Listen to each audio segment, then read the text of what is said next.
In this episode of Fun Employed, I'm talking with Sarah Anderson. You probably know her through her webcomic Sarah Scribbles, or through Fangs, a love story between a vampire and a werewolf. She's also an incredible illustrator, creating intricate, beautiful fairy tale style illustrations. And all her work has sharp, funny, clever and touching writing that weaves its way through all the stories. In this video, we touch on a whole bunch of things. We go through the origins of her webcomic when she first started it, what it was like taking it full time, how she works today, how she structures her workday, and her advice for other illustrators and other cartoonists who are breaking into the field as well. So I hope you enjoy the interview. Let's get straight into it. So I'm Sarah Anderson, and I'm a cartoonist and illustrator, and I'm the author of Sarah Scribbles and Fangs. Before you were doing all of this, were you working a typical job, or did you go straight into illustration and art? What was your background for this?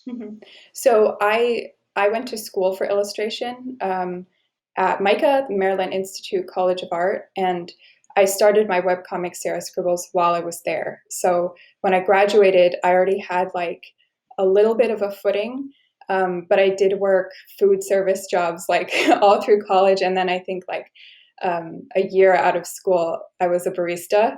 So I definitely did the like balancing act for about a year before my freelance work started to come in. But I did have a bit of a head start because I did have the privilege of going to art school and kind of developing my work while I was there. Okay, so that kind of explains the more classical element to your work as well, I guess, the art school background and that type of thing. Yeah. People are always surprised because the webcomic I'm known for, which is usually Sarah Scribbles, is so simple. And I think people wouldn't necessarily guess that it's very intentional, but it was a deliberate artistic choice for me to keep it that simple. It looks simple, but I can imagine how much hard work must go into Sarah Scribbles in terms of the writing and the timing. Like the comedic timing in each of those lines I love it. It's so good. Thank you. And I'm glad to hear you say that because the writing really is like a huge bulk of it, and it takes so much time. You know, just one idea can take like a week. It's brutal in a way I think people wouldn't necessarily anticipate. Okay, you said you were working in as a barista and working a few other jobs there. How did you kind of set yourself up while you're at those jobs to go fully working for yourself full time? Was there an intentional plan? Did it happen more just kind of organically? What was that process like? Well, I think webcomics was still very new, and I just had no idea how I would make money off of it. So the best I tried, which did work, was to just keep the webcomic up and keep it posting. So while I was working as a barista, I did try to keep that twice per week schedule. And that eventually did get me enough attention that I could start writing. I actually started writing for a website called College Humor. And that's what allowed me to quit making coffee for Brooklyn ladies. But yeah, it was just that I kept uploading. And I think that's something that's quite important for artists, is to just maintain a little bit. You know, I don't want artists to overwork themselves, but if you have a day job, if you can just maybe get just a bit up, depending on your level of detail, like once a month or so, I think really helps you just maintain an audience and keeps, freelance potential open. What was that big jump point like for you? Do you remember the week that you kind of quit all your jobs you were working and went just like 100% on your own projects? Was that exciting? Was it scary? Do you remember what that felt like? I remember at first it felt amazing because I was so happy to not be getting up at 5:30 a.m. to make coffee and smoothies. It was so liberating, I remember. But I will say, and I think a lot of people who freelance also experience kind of a bit of a backlash where you have to learn how to manage your own day and keep yourself a functioning human without a boss. And luckily, I'm already very introverted and a bit self-motivated as well. So I think I had an easier time than some people, but it definitely, you feel it. That transition definitely makes you think.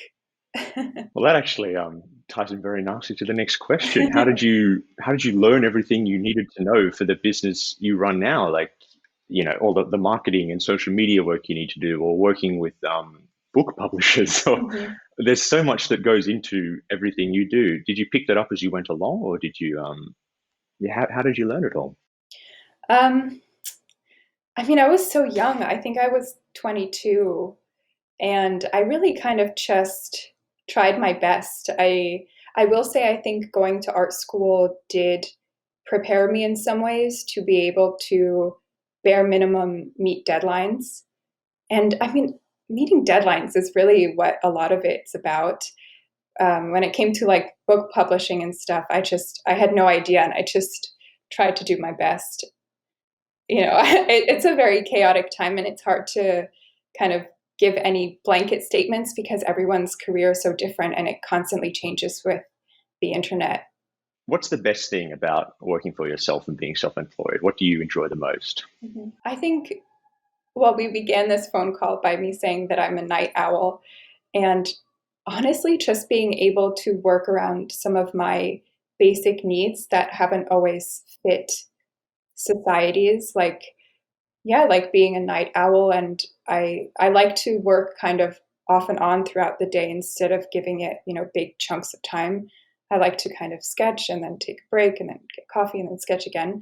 So I think that freedom was so liberating. And I think it's just a tremendous privilege because not everyone is able to kind of make the world work for them.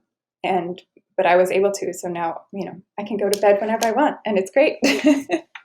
I had a feeling your answer would somehow center around like Yeah. not waking up at 5:30 in the morning. Yeah, right. Yeah. Okay, so on the flip side, what's the highest, what's the worst thing about working for yourself? Hmm. I definitely miss teamwork and input. I think I have to be very tuned into my intuition and kind of be my own editor and my own boss. And I really miss having outside perspectives because I think, especially in creative businesses, usually you're working with some kind of editor or a boss who will help steer you in the right direction. But for me, I've really had to learn to cultivate and trust my own gut. And yeah, I miss having some help sometimes. You need at least some component of it, don't you? Hmm. For sure, for sure. Or else you start to go a little bit crazy. Yeah, I'm definitely getting into that area. I think a lot of people will learn that now during lockdown. Oh yeah, yeah, that's a really good point. Yeah. Okay, so I'm imagining this shifts day to day being in a creative field, but what does a typical work day look like for you? Do you have a set schedule, or do you kind of just see what happens? Mhm. I wake up whenever, and I try to start the day with at least a little bit of movement. So I try to do yoga or go for a walk or do something that's not art because when I go straight from waking up to working, it just, I need a clearer head. So I do that and then I answer emails and get that out of the way. And then I just, most of my work right now is writing. So I work very sloppily and I work on lined paper, which a lot of illustrators and cartoonists don't. But I can't take the pressure of a sketchbook. So really most of the day I'm kind of just sitting in front of this lined sketchbook and trying to make something happen. And then I have my Cintiq right here next to me. And when I finally think of an idea, I'll go onto that and finalize the drawing. And that's just takes you through like the rest of the day into the night. That's just the flow past that, is it? Yeah, yeah. And there's a lot of like social media scrolling that I wish wasn't in there, but I can't help it. Of course, none of us can. Yeah. Okay, so if you could give your past self some advice to kind of help you in your journey to this point, or some advice to other illustrators, cartoonists Mhm. who are working towards that career, what advice would you give? Mhm. I think when I was younger, I didn't realize how much my mental state impacted my work. So when I was really, I didn't see the correlation between times where I was very stressed or overworked and just bad writing and worse work appearing. And I didn't make that connection until I was later in my 20s. And now I really actively try to keep my mental health a priority and keep things clear in my schedule healthy. And I think for young illustrators and cartoonists, basically I would sum that up as take care of your mental health, because it's so connected into your work and also how much you enjoy your work, which, I hope we all do enjoy our work as well.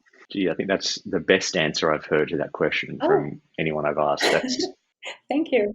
Oh man, I agree with that so much. And I think that's also tied into what you said about starting your day with something physical, a walk or yoga. Because the physical exercise, I didn't realize this until much later in my 20s as well, how much physical exercise impacts mental health as well. If you don't have that, the balance is completely thrown out.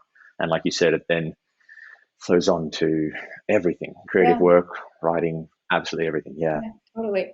And I think there's kind of like this stereotype of artists being kind of these little weaklings in front of their desks, which I totally am. But at least now I get a walk in there, and it doesn't have to be crazy intense yoga or anything, just, a little stretch here and there.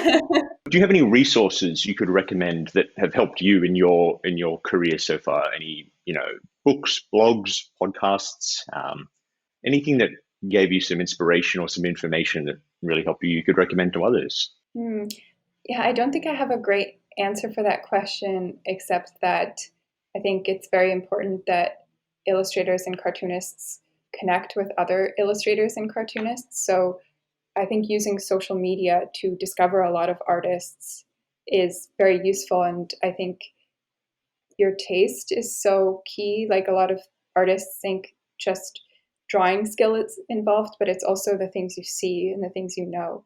So I think really using social media as a tool to understand your peers and the work they're making is something that we can all take advantage of.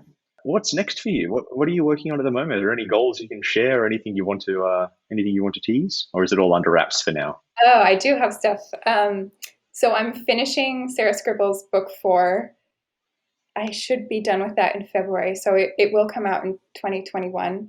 And then I have a concept for a book called Cryptid Club, and it's about the adventures of cryptids like Mothman and the Loch Ness Monster. So I'm really hoping I can get that out in 2021 as well. So I do have a new series in development, and I guess it'll be announced here first. But yeah, I'm very excited for the things that are going to be coming out in 2021. Where can people follow you? Where's the best place to keep up with you online? Sure. So my handle is usually Sarah C. Anderson, and I'm on so much social media. I'm on Twitter, Tumblr, Instagram, Facebook, all of them. Tapastic. Go follow me anywhere.